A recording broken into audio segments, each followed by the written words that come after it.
7 Day 7 breakfast சீரீஸில் டே 3 இன்றைக்கி தவளடை எப்படி செய்கிறதுன்னு பார்க்கலாமா. இதுக்கு 1 கப் புழுங்கல் அரிசி இல்லைனா இட்லி அரிசி எடுத்துக்கோங்க. 1/4 கப் கடலைப்பருப்பு துவரம்பருப்பு, 1/2 கப் கருப்பு உளுந்து எடுத்துருக்கேன் நான். நீங்கள் வெள்ளை உளுந்து கூட எடுத்துக்கலாம். இதை நல்லா வாஷ் பண்ணிவிட்டு 4 ஹவர்ஸ்க்கு சோக் பண்ணிக்கோங்க.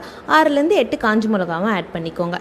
இதை நல்லா சோக் பண்ண பிறகு 1/2 கப் தேங்காய் போட்டு உப்பு போட்டு இந்த சோக் பண்ணியிருக்க இன்க்ரீடியன்ஸையும் ஆட் பண்ணி ரவை டெக்ஸ்சருக்கு அரைச்சி எடுத்துக்கோங்க. க்ரோஸ் கிரைண்ட் பண்ணதை ட்ரான்ஸ்ஃபர் பண்ணிவிட்டு ஒரு பவுலில் மஞ்சத்தூள் போட்டு மிக்ஸ் பண்ணி எடுத்துக்கோங்க. ஒரு பேனில் 2 டேபிள் ஸ்பூன் ஆயில் விட்டு கடுகு, உளுத்தம்பருப்பு, கடலைப்பருப்பு, பெருங்காயம், இடித்து வச்சுருக்க pepper and jeera 1 tablespoon add பண்ணி நல்லா மிக்ஸ் பண்ணி விட்ட பிறகு green chilli, ginger, curry leaves இது எல்லாத்தையும் போட்டு நல்லா 1 மினிட்டுக்கு சாட்டே பண்ணி இந்த மிக்ஸ் பண்ணி வச்சுருக்க பவுலில் இதை ஆட் பண்ணிக்கோங்க. மாவு வந்து திக்காக தான் இருக்கணும். ஸோ நல்லா திக்காகவே மிக்ஸ் பண்ணி எடுத்துக்கோங்க.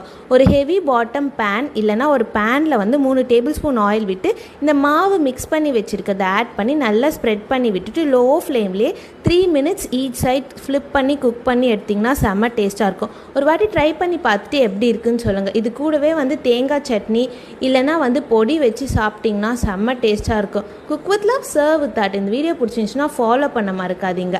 தேங்க்யூ. மற்ற 7 Day 7 சீரீஸை பார்க்க பேஜை ஃபாலோ பண்ணிவிட்டு செக் பண்ணிக்கோங்க. தேங்க்யூ.